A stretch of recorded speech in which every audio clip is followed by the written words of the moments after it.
Hi everyone, Chag Sameach, happy Pesach, happy Passover. I want to offer a little Devar Torah. Devar, which will be speaking about that word. Devar is word. Devar is also thing. We'll talk about that in a moment. Torah is Torah. Torah is guidance. So a word of guidance. The etymology of the sort of main Hebrew word players that we work with on Pesach, on Passover, are so fascinating. In the story, the Bnei Israel, the Israelites, the children of Israel, are exiled from Egypt where they were slaves. And they travel through the wilderness for 40 days. And the word for Egypt is Mitzrayim. Mitzrayim is interesting because that word itself, if you take it apart, is mi, which is from, tsarim, narrow places, from the narrow places, into the desert. And what's the word in the Bible used for desert? Midbar. Midbar is from Devar, speech, from the word, from also Devar is thing. Devar means thing and speech.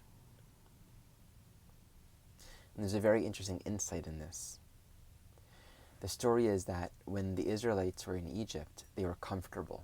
Yes, they were enslaved, but they were comfortable there. They had houses, they had food, everything was taken care of. The conditions of their reality were very limited, but there is security and safety in the known. And in the Torah, in the Bible, it talks about how Bnei Israel, they left, and there are all these miracles that took them out, and they're traveling through the desert, through the Midbar, and what happens? They complain. There's a lot of insecurity, a lot of vulnerability in being in the unknown. Yes, they were being taken care of. Manna fell from heaven. Clouds protected their feet on all sides of their body as well. But they didn't have that tangible, practical security, that safety of the world that they know, but they can depend and rely upon. So they constantly complained, and they constantly doubted the leadership. Are we really going to the promised land? Are we really going to get there? You took us out into the desert. We had all the security out in Egypt. And the most basic teaching is, okay, we leave these narrow places, and archetypally we have this experience of leaving the security of the known, what is safe for us. And we go into the desert, the wide open space, where there's nothing to hold on to, but in that space, there are miracles, there are synchronicities, there are signs everywhere. There's a great divinity that's providing for and caring for us every step of the way. But we have nothing to grab and possess and hold on to. That doesn't work here.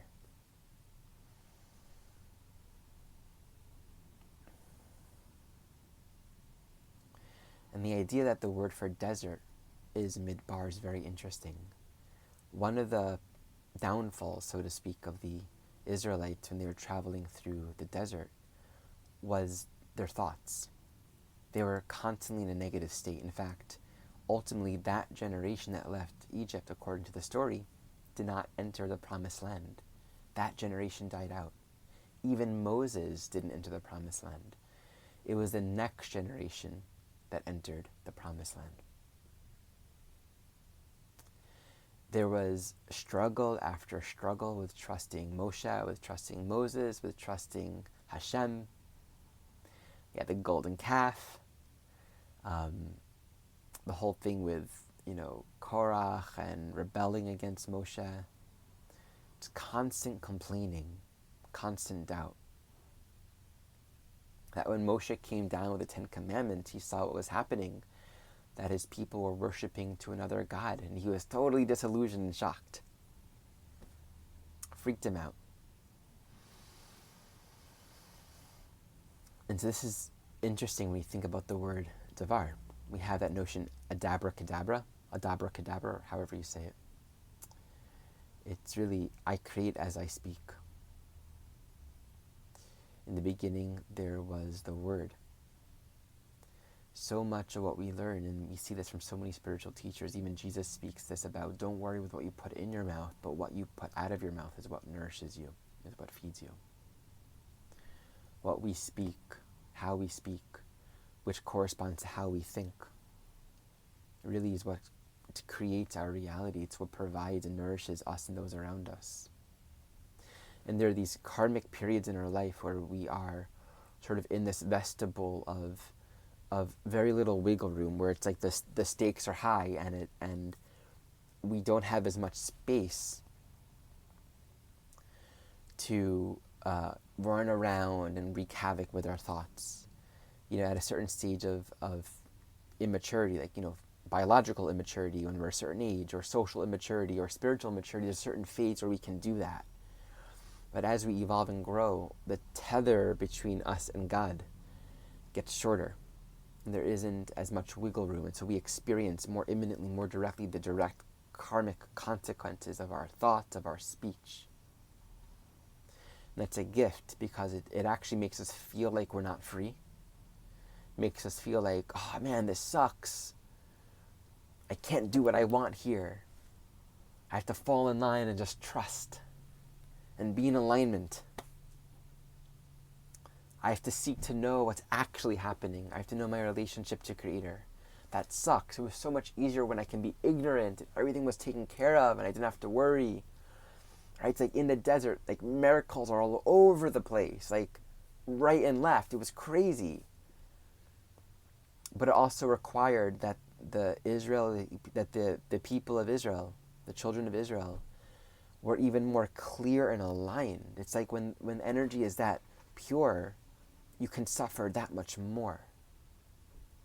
When we're really being called to our destiny, it's even more painful to resist it. And yet, these times, these periods of being in the out open wilderness, where we're shown directly how we are co-creating our reality. What's co-creation about? We're given this life. How are we choosing to be in relationship to it? What are we molding, creating with our thoughts? It's how we are in response to what we are given. And sometimes we consciously say, I want this, I want that, but the destiny of our soul, what's been asked for already, that we don't even remember, is so much stronger and deeper than what we think we need, than what we think we know.